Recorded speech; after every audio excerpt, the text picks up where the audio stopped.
Elena was a woman who always tried to give her best. She worked tirelessly, cared for her children, and struggled to keep a home that seemed to crumble under the weight of difficulties. Her husband had left years ago, and since then she carried everything on her own. Every night, as she closed her eyes, she felt a weariness that was not only physical, but also of the soul.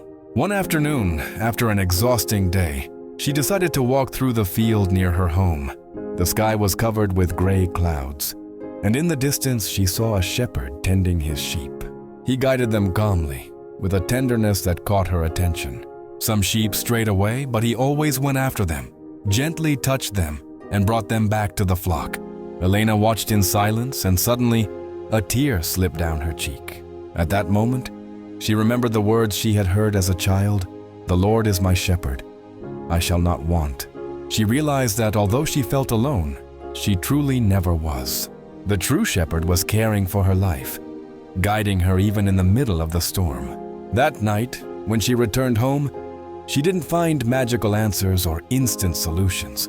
The debts were still there, the problems hadn't disappeared, but in her heart something had changed. She discovered that she could rest in the certainty that God was leading her to green pastures and still waters, even when everything around her seemed barren. Over time, Elena began to tell her children what she had learned. She taught them that life can be hard, but with such a faithful shepherd, they would never be truly alone. And every time someone told her they didn't understand how she kept going, she answered with a smile, "Because my shepherd never abandons me."